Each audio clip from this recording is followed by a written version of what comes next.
ನಮಸ್ಕಾರ, ನೀವು ನೋಡ್ತಾ ಇದ್ದೀರಾ ನ್ಯೂಸ್ ಫಸ್ಟ್ ಲೈವ್. ನಾನು ಸಬಾ ಹಕೀಂ. ಪ್ರಮುಖ ಸುದ್ದಿಗಳನ್ನು ನೋಡೋಣ. ಮೊದಲಿಗೆ ಹೆಡ್ಲೈನ್ಸ್. ಮಾಜಿ ಗೆಳತಿ ಜೊತೆ ಬಿಗ್ ಬಾಸ್ ಸ್ಪರ್ಧಿ ರಜತ್ ಫೋಟೋಗಳು ಟ್ರೋಲ್ ಪೇಜ್ನಲ್ಲಿ ವೈರಲ್. ಡಿಲೀಟ್ ಮಾಡೋಕೆ ಇಡ್ತಾ ಇದ್ದಾರಂತೆ ಹಣಕ್ಕೆ ಡಿಮ್ಯಾಂಡ್. ಬೆಂಗಳೂರು ಪಶ್ಚಿಮ ವಿಭಾಗ ಸೈಬರ್ ಠಾಣೆಯಲ್ಲಿ ರಜತ್ ಪತ್ನಿಯಿಂದ ದೂರು. ಕಿರುತೆರೆ ನಟ ಚರಿತ್ ಬಾಳಪ್ಪ ಮೇಲೆ ಲೈಂಗಿಕ ಕಿರುಕುಳ ಆರೋಪ.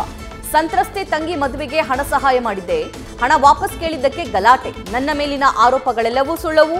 ನ್ಯೂಸ್ ಫಸ್ಟ್ ಜೊತೆ ಚರಿತ್ ಬಾಳಪ್ಪ ಎಕ್ಸ್ಕ್ಲೂಸಿವ್ ಮಾತು. ಸತೀಶ್ ಜಾರಕಿಹೊಳಿಗೆ ಕೆಪಿಸಿಸಿ ಅಧ್ಯಕ್ಷ ಸ್ಥಾನ ಬಹುತೇಕ ಫಿಕ್ಸ್. ಆದರೂ ತೆರೆಮರೆಯಲ್ಲಿ ನಡೀತಿದೆಯಾ ಹೊಸ ಆಟ? ಇದೇ ಕಾರಣಕ್ಕೆ ಅವಧಿ ಮುಗಿದ್ರೂ ಅಧ್ಯಕ್ಷ ಸ್ಥಾನದಲ್ಲಿ ಮುಂದುವರಿತಾ ಇದ್ದಾರಾ ಡಿಕೆಶಿ? ಕೋಟೆಕಾರು ಸಹಕಾರಿ ಬ್ಯಾಂಕ್ನಲ್ಲಿ 12 ಕೋಟಿ ದರೋಡೆ ಕೇಸ್. ಓರ್ವ ದರೋಡೆಕೋರ ಬಸ್ನಲ್ಲಿ ಸಂಚರಿಸಿದ ಮಾಹಿತಿ. ತನಿಖೆ ದಿಕ್ಕು ತಪ್ಪಿಸೋಕೆ 10 ಹಲವು ಪ್ಲಾನ್ ಮಾಡಿದ್ದ ಕಿರಾತಕ. ಬೀದರ್ನಲ್ಲಿ ಕೊಲೆ ಮಾಡಿ ದರೋಡೆ ಮಾಡಿದ್ದ ಪ್ರಕರಣ. ಒಬ್ಬನ ಗುರುತು ಪತ್ತೆ ಹಚ್ಚಿರುವ ಪೊಲೀಸರು.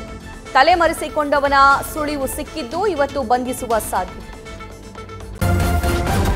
ನ್ಯೂಸ್ ಫಸ್ಟ್ ನಿರ್ಭೀತಿಯಿಂದ ನಿಮ್ಮ ಪರವಾಗಿ.